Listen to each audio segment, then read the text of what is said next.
Assalamualaikum warahmatullahi wabarakatuh. Perkenalkan saya Holy Swaidi Salamam, salah satu dosen di Sekolah Tinggi Agama Islam Az-Zain Sampang. Saya menjadi pengajar atau dosen di Prodi Ekonomi Syariah di semester 3 dan memegang mata kuliah Sejarah Pemikiran Ekonomi Islam.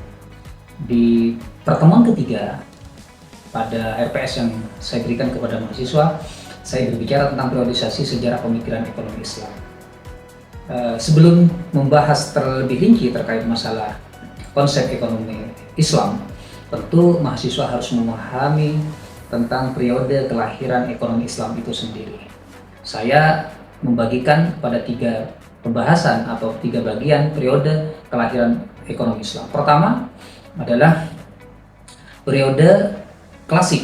Periode klasik ini dimulai sejak abad pertama, yaitu dengan tokoh ekonominya itu Rasulullah itu sendiri, kemudian diikuti oleh Khulafaur Rasyidin yang 4, Sayyidina Abu Bakar, Sayyidina Umar, Sayyidina Utsman, dan Sayyidina Ali.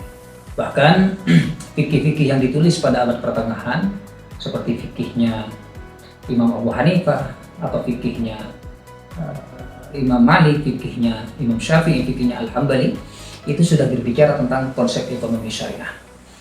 Kemudian pada periode berikutnya, yaitu adalah periode pertengahan yang disebut dengan matangan ekonomi syariah atau konsep-konsep ekonomi yang mulai matang. Periode abad pertengahan ini dimulai sejak abad ke-13 sampai ke-19. Pada abad pertengahan ini lahirlah tokoh-tokoh seperti Al-Ghazali, Abu Yusuf, dan Ibnu Khaldun. Al-Ghazali sendiri sudah berbicara tentang moral dan ekonomi, kemudian keseimbangan pasar. Sedangkan Abu Yusuf sudah berbicara di dalam kitabnya Al-Kharaj, pajak dan keseimbangan fiskal atau keadilan fiskal. Ibnu Khaldun lebih rinci lagi berbicara tentang teori pasar, harga, bagaimana harga itu dibentuk, kemudian produktivitas negara. Ibnu Khaldun di dalam muqaddimahnya sangat gamblang dan sangat detail sekali membahas hal-hal seperti ini. Setelah periode pertengahan, maka beralihlah kepada periode modern, yaitu dimulai dengan abad ke-19 sampai ke-20, bahkan sampai saat ini. Pada era ini atau pada periode ini lahirlah tokoh-tokoh seperti Omar Jafrah yang sangat terkenal, kemudian Qursi Ahmad, Munzir-Kab, dan lain-lain. Nah, pada periode ini tentu Omar Jafrah sendiri juga memberikan dampak yang luar biasa terhadap pemikiran ekonomi modern seperti Yusuf Qaradawi yang juga konsen berbicara tentang ekonomi syariah itu sendiri.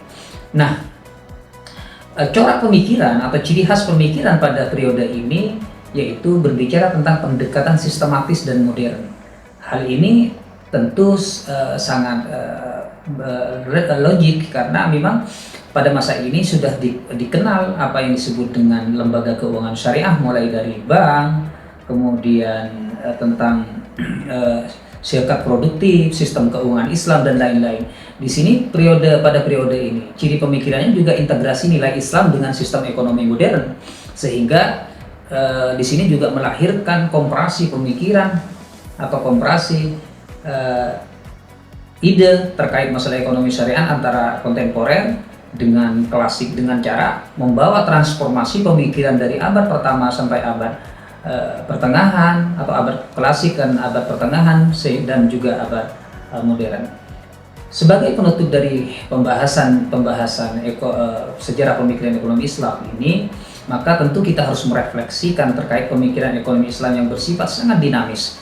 Artinya ekonomi Islam itu sendiri tidak stagnan, dia tidak hanya terkooptasi pada ide-ide klasik, tapi juga terus berkembang dengan perkembangan zaman. Kalau dulu kita mengenal bahwasanya zakat itu hanya berlaku kepada hal-hal yang disebutkan di dalam hadis, tetapi sekarang sudah ada yang disebut dengan zakat produktif.